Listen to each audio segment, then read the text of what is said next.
इसके ऊपर से जो इलेक्शंस के टाइम पे शराब बांटी जाती है, मीट बांटा जाता है या फिर लोगों को वैसे ही पैसे बांट दिए जाते हैं, वो अलग से। अब आप सोच के देखिए कि ये तो सिर्फ और सिर्फ लोकसभा इलेक्शंस का डेटा है।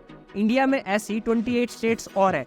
सोचिए वहां पर भी जब लोग इलेक्शंस में खर्चा करते होंगे, स्ट्रॉन्ग जीडीपी होल्ड करता है, वो भी अपने जो इलेक्शंस है उसमें इंडिया का आधा भी पैसा खर्च नहीं करता। कि आप इमेजिन करके देखिए कि इंडिया जैसी इतनी बड़ी कंट्री, इतनी मल्टी पार्टी कंट्री, 5 साल तक इसमें जो पॉलिटिकल एक्टिविटीज है वो एकदम से स्टेगनेंट हो जाएगी। तो रिसेंटली अभी सेंट्रल गवर्नमेंट ने इंडियन पार्लियामेंट में वन नेशन वन इलेक्शन का जो बिल है उसको प्रपोज कर दिया है।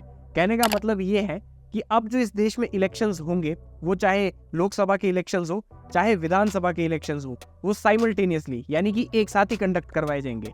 अभी तक हम देखते थे कि इंडिया में जो इलेक्शंस होते थे वो नेशनल लेवल के ऊपर अलग टाइम पे होते थे और स्टेट लेवल के ऊपर अलग टाइम के ऊपर होते थे, और आए साल ये न्यूज़ेस सामने आ जाती थी कि आज इस स्टेट में इलेक्शन है, आज फलानी स्टेट में इलेक्शन है, आज इस स्टेट के इस मंत्री ने दूसरे मंत्री को बेवकूफ बोल दिया, इसने इसको जुमलेबाज बोल दिया, इसने उसको टोपीबाज बोल दिया। ये सारी स्टेट लेवल के जो इलेक्शंस की चीजें हैं, इसकी जो भसड़ है, ये सारी चीजें तो चली रहती है। एंड फिर उसके बाद जो लोकसभा के इलेक्शंस है उनकी डेट्स भी सामने आ जाती है और सब लोग फिर उसमें बिजी हो जाते हैं। अब जो ये नेशनल लेवल के इलेक्शंस है, इसकी गर्मा गर्मी तो 5 साल में एक बार देखने को मिलती है, बट जो आपके पास स्टेट लेवल के इलेक्शंस है भाई, इसकी जो गर्मा गर्मी है, इसके ऊपर जो डिबेट्स है, इसके ऊपर जो पॉलिटिशियंस एक दूसरे को ताने कसते हैं, एक दूसरे की पर्सनल लाइफ को बीच में ड्रैग कर देते हैं, वो सारी चीजें तो देखने की आदत पड़ चुकी है। तो अब गवर्नमेंट ने ये जो मगजमारी है इसको ओवरकम करने के लिए इंडिया में जो वन नेशन वन इलेक्शन है उसका जो बिल है उसको प्रपोज कर दिया है। इसके पीछे गवर्नमेंट क्लेम कर रही है कि 2 और बड़े रीजंस है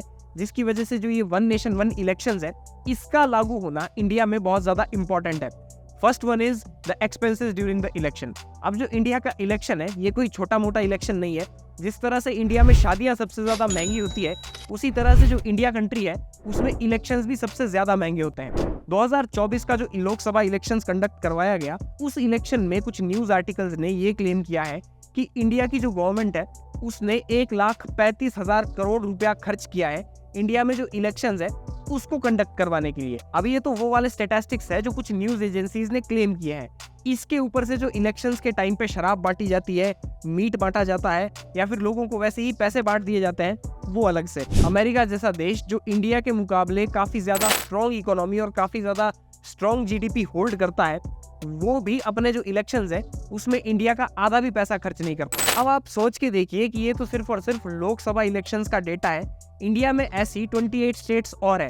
सोचिए वहां पर भी जब लोग इलेक्शंस में खर्चा करते होंगे, मीट शराब बांटते होंगे या फिर ऐसे ही ब्लैक में पैसा बांट देते होंगे, तो उसका खर्चा कितना आता होगा। तो ये जो पॉइंट है गवर्नमेंट का काफी ज्यादा रेलेवेंट है कि जो खर्चा है वो बच जाएगा। दूसरा क्लेम गवर्नमेंट का ये है कि क्योंकि इस देश में इलेक्शंस होते ही रहते हैं, तो उसकी वजह से क्या होता है कि जो नेता लोग हैं, जो चीफ मिनिस्टर्स वगैरह है या फिर कोई भी कैबिनेट मिनिस्टर्स है, वो काम के ऊपर फोकस करने के बजाय, पब्लिक वेलफेयर करने के बजाय और कुछ ऐसे पॉलिटिकली कंडोन्ड फैसले यानी कि अपनी पॉलिटिक्स के वेलफेयर में लिए गए फैसले ले लेते हैं, जिसकी वजह से जो अच्छी खासी स्टेट्स है, प्रोविंसेस है, उनका भटा बैठ जाता है।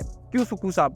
तो ये जो 2 पॉइंट्स है ये गवर्नमेंट के अकॉर्डिंग और मेरे अकॉर्डिंग भी काफी बड़े बेनिफैक्टर्स हैं कि एक तो हम काफी सारा खर्चा बचा सकते हैं, काफी सारा टाइम बचा सकते हैं, एंड सबसे बड़ी बात कि जो नेता लोग हैं, चाहे कोई भी पार्टी का नेता इंडिया की किसी भी स्टेट में जीत के आया है, वो दूसरी स्टेट में 6 महीने पहले इलेक्शंस में क्या हुआ, वहां पे कौन सी पॉलिसीज बनाई गई, किस पॉलिसी की वजह से वो जीते, किस पॉलिसी की वजह से वो हारे, इसकी बिना चिंता किए अपना जो काम है, पब्लिक वेलफेयर है, वो सही से कर पाएंगे। अब ये जो वन नेशन वन इलेक्शन वाली पॉलिसी है, इसके अकॉर्डिंग ऐसा बिल्कुल भी नहीं है कि जिस निशान के ऊपर आपने सेंटर के लिए वोट दिया, स्टेट में भी आप उसी निशान के लिए वोट दोगे। नहीं, ऐसा बिल्कुल भी नहीं है। इसमें कुछ ना कुछ ऐसे प्रोसीजर्स होंगे, या तो 2 ईवीएम्स रखी जाएगी, एक में जिसमें आप स्टेट की गवर्नमेंट बनाओगे और दूसरे में जिसमें आप सेंटर की गवर्नमेंट बनाएंगे। कुछ ऐसा प्रोसीजर होगा, ये ईसीआई खुद कंडक्ट करवा देगी। तो इसमें ये तो बिल्कुल दिक्कत नहीं है कि जो गवर्नमेंट आप सेंटर में चुन रहे हो वही गवर्नमेंट आपको स्टेट में भी चुननी पड़ेगी।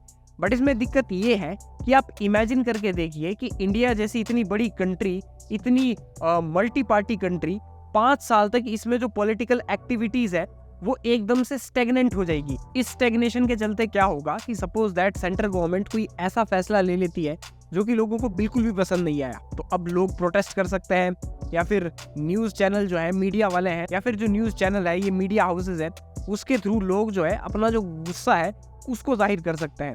बट ये चीज़ें एक एक्सटेंट तक काम करती है, पूरी तरीके से काम नहीं करती, बिकॉज कुछ समय बाद गवर्नमेंट भी जानती है कि सारी चीज़ें ठंडी हो जाती है। बट सपोज दैट वो चीज़ अगर लोगों को पसंद नहीं आई एंड इंडिया की किसी स्टेट में इलेक्शंस हो रहे हैं, तो वहाँ के जो लोग हैं, वो जो पार्टी इन पावर है इन द सेंटर, उसको वोट ही नहीं देगी एंड अपना जो मूड है उसको साफ कर देगी। तो ये मैं मानता हूँ कि ये इसका बहुत बड़ा ड्रॉबैक है कि स्टेग्नेशन की वजह से क्या हो जाएगी कि जो पार्टी इन पावर है, जो सेंट्रल गवर्नमेंट है, वो कुछ ऐसे फैसले ले सकती है जो शायद लोगों को पसंद ना आए, बट जो जनता है वो 5 साल तक क्योंकि बंद चुकी है, क्योंकि 5 साल से पहले किसी भी स्टेट में इलेक्शंस होंगे ही नहीं, तो वहां से क्या हो जाएगा कि जो गवर्नमेंट है वो अपनी हेगेमनी दिखा सकती है।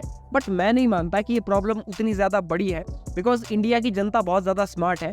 अभी हमने 2023 में देखा कि किस तरह से बीजेपी ने छत्तीसगढ़, राजस्थान एंड मध्य प्रदेश को पूरी तरह से स्वीप कर दिया एंड इजीली लग रहा था कि बीजेपी इस बार 400 पार चली जाएगी। बट जब 2024 लोकसभा इलेक्शंस के रिजल्ट्स आउट हुए तो हम सब ने देखा कि क्या हुआ। तो कहने का मतलब ये है कि जो इंडिया की जनता है वो बहुत ज्यादा स्मार्ट है, उसको पता है क्या करना है क्या नहीं करना है।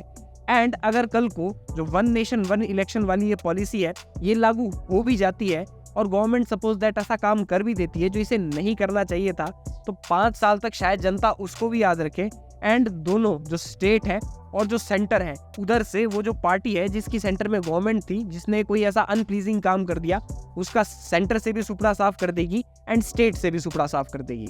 आई होप कि आपको ये वीडियो पसंद आई। इस चैनल को सब्सक्राइब, वीडियो को लाइक एंड कमेंट सेक्शन में जरूर बताइएगा कि आपको ये वीडियो कैसी लगी। बाकी मिलते हैं next week. Take care, stay tuned, and if you want to follow me on Instagram, then do follow. I have provided the link below in the description. Thank you.